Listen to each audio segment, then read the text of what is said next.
Halo semuanya, perkenalkan nama aku Amalia Hasana Putri dengan NIM 2505010101038. Hari ini aku akan membahas strategi kendali komunikasi. Sebelum itu, kita harus tahu apa sih strategi kendali komunikasi? Nah, jadi strategi kendali komunikasi itu adalah perencanaan dan pengelolaan pesan untuk memengaruhi perilaku, mengelola konflik, atau mencapai tujuan tertentu dengan menyesuaikan kondisi penerima pesan. Maksudnya kayak gimana tuh? Nah, ayo kita coba tonton video ini.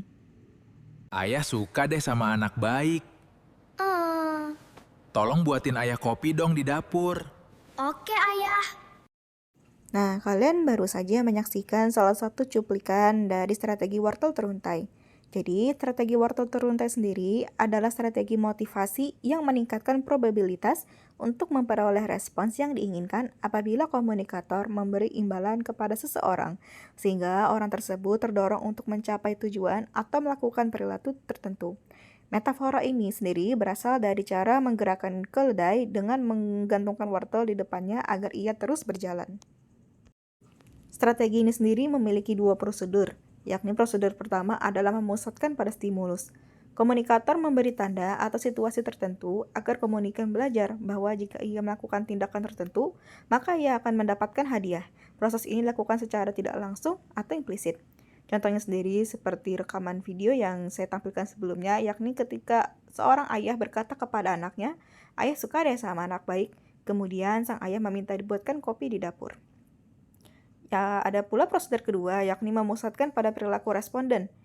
Komunikator secara langsung memberikan hadiah setelah komunikan melakukan perilaku yang diinginkan, supaya perilaku itu diulangi lagi di masa depan. Proses ini dilakukan secara eksplisit.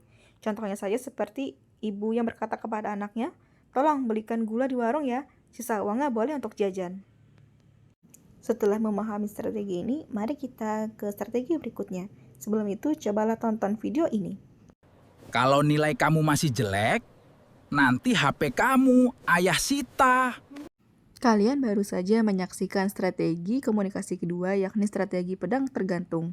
Strategi pedang tergantung adalah strategi komunikasi yang meningkatkan kemungkinan munculnya respons yang diinginkan dengan cara memberikan ancaman, tekanan, atau hukuman apabila komunikan tidak melakukan perilaku yang diharapkan. Strategi ini menekankan rasa takut terhadap konsekuensi negatif agar seseorang mengikuti aturan atau perintah. Istilah ini terinspirasi dari kisah zaman kolonial, di mana polisi patroli biasanya membawa pedang panjang yang digantung di pinggang agar masyarakat menuruti aturan secara paksa karena takut akan hukuman. Terbagi menjadi 3 strategi. Strategi yang pertama, yakni komunikator memberikan sesuatu yang tidak disukai. Komunikan seperti kritik keras, kemarahan, atau hukuman agar komunikan menghentikan perilaku tertentu. Contohnya saja, seseorang berkata, "Jika kau berbuat sesuatu yang tidak kusukai, akan aku hukum kau." Strategi kedua adalah komunikator mengancam akan menghentikan hadiah atau keuntungan yang biasanya diberikan jika komunikan tidak mengikuti aturan atau keinginan tertentu. Contohnya saja, seseorang yang berucap seperti ini, "Jika tidak mengembalikan uang yang kau pinjamkan, kelak saya tidak akan menolongmu lagi." Lalu strategi ketiga, komunikator membuat komunikan kehilangan keuntungan atau manfaat yang dimilikinya agar komunikan mau mengubah perilakunya. Contohnya saja, seorang bos yang berkata, "Wah, pekerjaan Anda belum selesai juga. Anda lembur ya Sabtu besok. Berlibur dengan keluarga terpaksa ditunda dulu ya." Strategi yang akan kita bahas berikutnya adalah strategi katalisator. Sebelum itu, coba kalian lihat dulu video ini.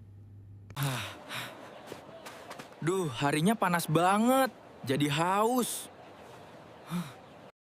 Video tersebut menunjukkan strategi katalisator. Strategi katalisator sendiri adalah cara komunikasi untuk memancing respons atau tindakan yang diinginkan tanpa memberi hadiah ataupun ancaman hukuman. Komunikator hanya mendorong atau mengarahkan agar komunikan mau bertindak sendiri. Strategi ini terbagi menjadi dua. Yang pertama, pendekatan halus. Komunikator memberi isyarat atau petunjuk secara tidak langsung tentang kapan atau apa yang sebaiknya dilakukan komunikan. Contohnya, seseorang mengatakan, "Duh, lapar banget deh." Berharap teman yang mendengar mengajaknya makan. Ada pula strategi kedua, yakni pendekatan langsung. Komunikator memberikan informasi baru yang membuat komunikan merasa tindakan tertentu akan menguntungkan dirinya. Contohnya, seorang sales kecantikan memberi penjelasan tentang benefit produknya kepada pelanggan. Oke deh, setelah memahami strategi ini, kita lanjut yuk ke strategi berikutnya. Sebelum itu, tonton dulu video ini. Ayo kita buka restoran. Karena kamu jago masak, wah, dan aku jago promosi. Setuju? Di dalam video tersebut menjelaskan tentang strategi kembar siam.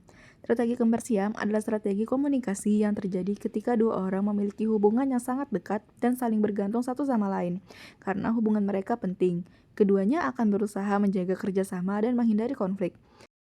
Strategi ini tidak digunakan untuk membentuk hubungan baru, tetapi muncul karena hubungan dekat itu sudah ada sejak lama. Adapun strategi ini memiliki dua syarat. Yang pertama itu adalah saling bergantung satu sama lain. Kedua pihak sama-sama membutuhkan satu sama lain sehingga harus bekerja sama. Contohnya saja, dua sahabat membuat usaha bersama. Satu orang pandai memasak, satu lagi pandai promosi. Usaha mereka berjalan baik karena keduanya saling membutuhkan. Yang kedua, tidak ada yang lebih berkuasa. Kedua pihak memiliki posisi yang seimbang, sehingga keputusan biasanya dibuat bersama. Contohnya, suami dan istri mengatur keuangan keluarga bersama-sama. Tidak ada yang memaksakan keputusan sendiri karena keduanya merasa memiliki tanggung jawab yang sama. Baik, memasuki strategi yang terakhir, ayo tonton dulu videonya. Aku menyukaimu. Maaf, tapi aku tidak bisa membalas perasaanmu. Kita cocok jadi teman saja. Aku nggak akan menyerah. Suatu hari nanti, dia pasti akan tahu ketulusan dan usahaku. Strategi yang baru saja tadi adalah strategi dunia hayal. Strategi dunia hayal adalah strategi komunikasi yang digunakan untuk mendapatkan respons yang diinginkan dengan cara menciptakan perasaan nyaman, tenang, atau harapan positif pada komunikan. Meskipun kenyataannya belum tentu seperti itu. Dalam strategi ini, komunikator biasanya mengabaikan respon negatif dan lebih menekankan sisi positif agar komunikan tetap merasa baik dan mengikuti arahan yang diinginkan. Contohnya, seperti dalam video tadi, seorang pemuda mengabaikan isyarat penolakan cinta dari gadis yang disukainya dan terus memaksakan untuk mendapatkan balasan cintanya. Baik, sekian saja materi yang dapat saya sampaikan. Terima kasih.